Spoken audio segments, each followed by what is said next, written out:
Yo mga par, ngayong gabi nga pala ay mamamasyal kami dito sa plaza. Ngayon nga lang din kami mag-iikot-ikot na magkakasama nila mama. Pero syempre, bagong lahat, ako nga po pala si Jack. Maraming pangarap para sa pamilya. At dahil nga malapit na kaming umuwi, susulitin na nga rin pala namin yung mga araw na andito pa. Siya nga pala mga par, may event nga rin pala dito sa munisipyo. Bali dito nga lang din pala yan sa tapat ng plaza. Ang gaganda nga rin pala ng mga pailaw dito mga par. Bago nga pala kami dumiretso rito ay duman nga rin pala muna kami sa cultural. Picture-picture nga lang din pala kami doon at dumiretso na rin pala kami dito sa plaza. Saka pala mga par, marami nga rin palang pagpipicturan dito. Marami nga rin palang nagtitinda dito. Saka nga pala mga par, ipapakita ko nga pala sa inyo yung ganda ng pailaw nila.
At ayun na nga mga par, may playground nga din pala sila ditong nakalagay. Kapag pumunta ka nga pala dito ay hindi ka nga pala maboboring. Ang castle nga pala nila dito ay hindi basta-basta nakatayo lang. Ito talaga ay permanenteng nakalagay dito. Oh, 'di ba? Ang galing.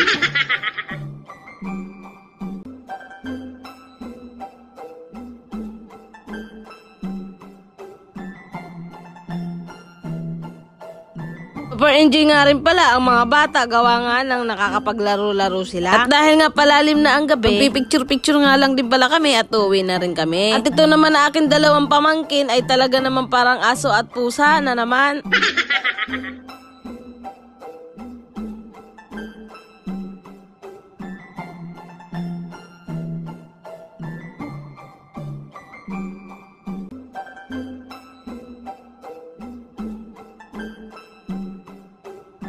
At ayun na nga mga par, nagutom na nga rin pala sa pag-iikot-ikot. Kaya bumili na nga rin pala muna kami ng aming makakain. At pagkatapos nga rin pala nito ay uwi na nga pala kami. Ibali nauna na nga rin pala sila tito at si tita.